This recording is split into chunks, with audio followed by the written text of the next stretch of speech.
आज बोधगया में BTMC office में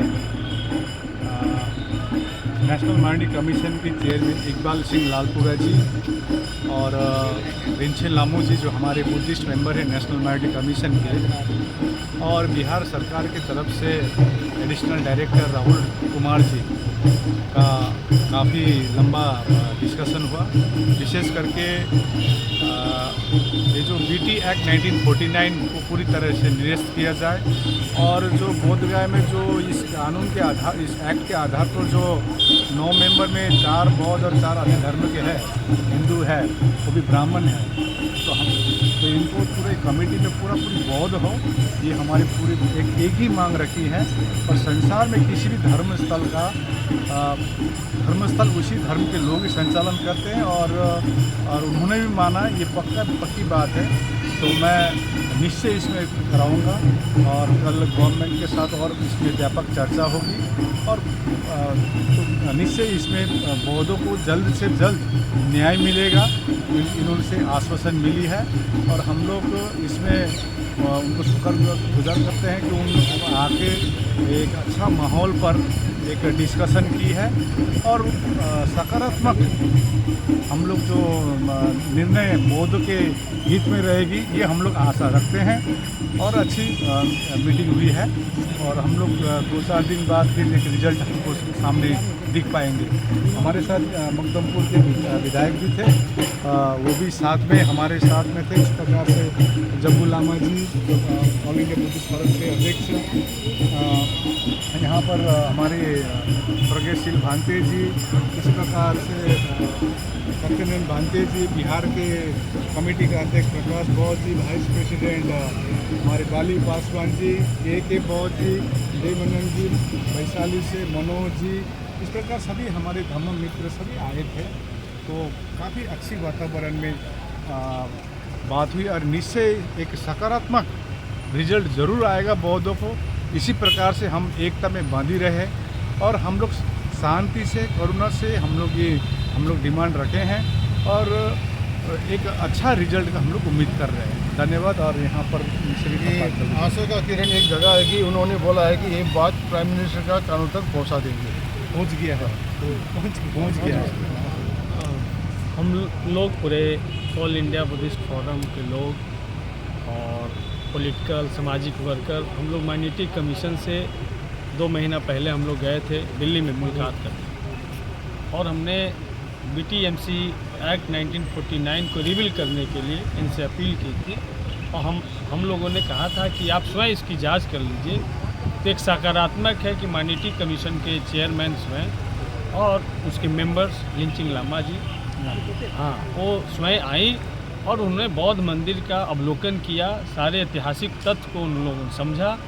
और हमारे सारे डेलीगेट्स जितने मेंबर्स थे, हमारे मेंबर्स के साथ में उनकी लंबी बातचीत हुई, और उन्होंने बौद्ध मंदिर के इतिहास को समझा, 1949 बीटीएमसी एक्ट किन परिस्थितियों बना, उन तमाम चीज़ों को समझा। और उन्होंने भी फील किया कि अब वो वक्त चला गया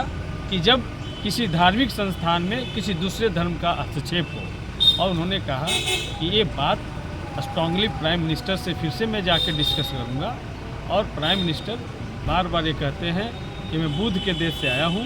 और उनसे अपील भी वो जाकर के उन्होंने आश्वस्त किया हम लोगों के कि हम जाके कहेंगे कि बुद्ध मंदिर बौद्धों के हाथ में सौंपा जाए। और ये नीतीश कुमार जी से भी बात माइनॉरिटी कमीशन के चेयरमैन स्वयं उन्होंने इंटरेस्ट लेकर के करने की बात की है। तो हम लोग की उम्मीद है कि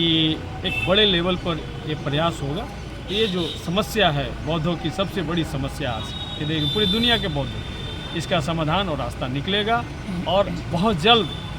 बीटीएमसी एक्ट 1949 निरस्त होगा, और पूर्ण अधिकार बौद्धों को होगा, ये हमें उम्मीद है।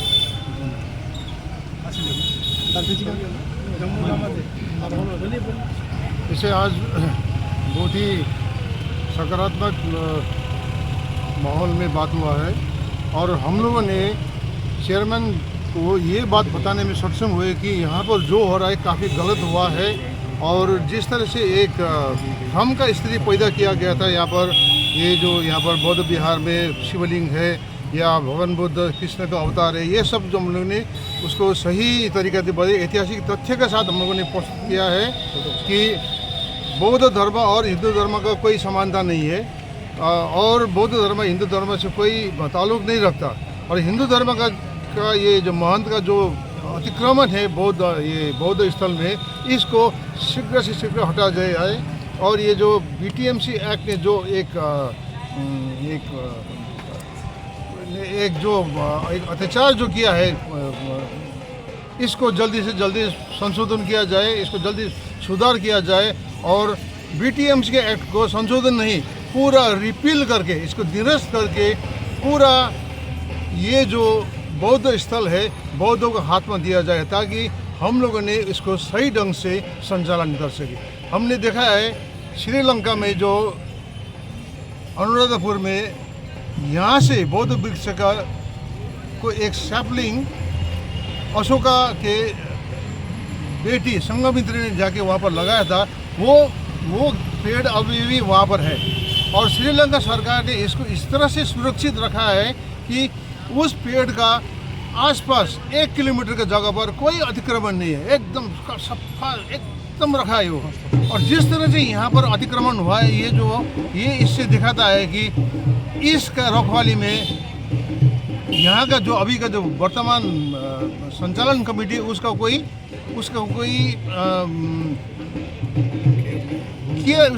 केयर नहीं है, उसका कोई इच्छा भी, इसका इच्छा शक्ति दिखाई देता है। तो ये अगर ये हम लोग को बौद्धों को हाथ में आ गया, तो जिस तरह से ये यहाँ पर अतिक्रमण हुआ है, इसको भी हम लोगों ने सही रूप